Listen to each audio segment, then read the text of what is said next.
அஸ்ஸலாமு அலைக்கும் வரஹ்மத்துல்லாஹி வபரகாத்துஹு. சலாம் சொல்வதின் சிறப்புகளும் மற்றும் ஒழுக்கங்களும்.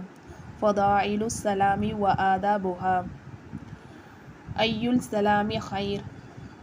இஸ்லாமில் சிறந்த செயல் எது என்று நபி ஸல்லல்லாஹு அலைஹி வஸல்லம் அவர்களிடம் வினவப்பட்டதற்கு துத்இமுத் தஆம வ துக்ரிஉஸ் ஸலாம, பசித்தவருக்கு உணவளிப்பதும் பார்ப்பவருக்கு சலாம் சொல்வதும் என்று பதிலளித்தார்கள்.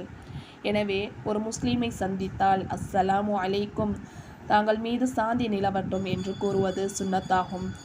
அவர் வேண்டியவரோ வேண்டாதவரோ, அறிமுகமானவரோ அறிமுகம் இல்லாதவரோ, உள்ளூரோ வெளியூரோ, ஏழையோ பணக்காரவரோ, உயர்ந்தவரோ தாழ்ந்தவரோ, பெரியவரோ சிறியவரோ, குழந்தையாகவோ யாராக இருந்தாலும் முஸ்லீம் என்று தெரிந்தால் பேச்சை ஆரம்பிப்பதற்கு முன் சலாம் சொல்வது சுன்னத்தாகும். பதில் சொல்வது வாஜிபாகும். நம்மில் சில பேர் சலாம் சொல்வதே கிடையாது. அப்படி சொன்னாலும் சில பேர் ஆட்களை கவனித்து சொல்வார்கள். உயர்ந்தவர்க்கும் நல்ல மதிப்பில் உள்ளவர்க்கும் பணக்காரவர்களுக்கும் ஒரு சபையில் குறிப்பிட்ட ஆளை கவனித்தும் சலாம் சொல்வார்கள். சலாம் சொல்கின்ற இடத்தில் 100 ரஹ்மத்துகள் இறங்குகின்றன.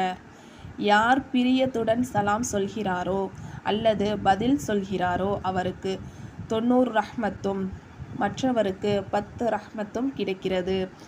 எனவே நாம் பிரியத்துடன் சலாம் சொல்ல வேண்டும். சலாம் சொல்லும்போது அவர் காதில் விழும் அளவு சப்தமிட்டு சொல்ல வேண்டும். சலாம் சொல்வது மற்ற சமுதாயத்தை போன்று தலையை தாழ்த்தியோ, தலையை ஆட்டியோ, கை செய்கை செய்தோ, கையை உயர்த்தி காட்டியோ சொல்லக்கூடாது. சலாம் சொல்வதின் சிறந்த பண்பு என்னவெனில், வாகனத்தில் செல்பவர் நடந்து செல்பவருக்கும், நடந்து செல்பவர் அமர்ந்து இருப்பவருக்கும், குறைந்த எண்ணிக்கை உடைய ஆட்கள் அதிக எண்ணிக்கை உடையவருக்கும், சிறியவர் பெரியவர்களுக்கும் சலாம் சொல்வதில் முந்திக் கொள்வது சிறந்த பண்பாகும். சலாமை முழுமையாக சொல்ல வேண்டும். வெறும் சலாம் என்றோ அல்லது சலாம் அலைக்கும் என்றோ சொல்லக்கூடாது. அஸ்ஸலாமு அலைக்கும் என்று முழுமையாக கூற வேண்டும். ஒருவர் அஸ்ஸலாமு அலைக்கும் என்று சொன்னால் 10 நன்மைகளும், அஸ்ஸலாமு அலைக்கும் வரஹ்மத்துல்லாஹ் என்று சொன்னால் 20 நன்மைகளும், அஸ்ஸலாமு அலைக்கும் வரஹ்மத்துல்லாஹி வபரகாத்துஹு என்று சொன்னால் 30 நன்மைகளும் கிடைக்கும் என நபி ஸல்லல்லாஹு அலைஹி வஸல்லம் அவர்கள் கூறியுள்ளார்கள்.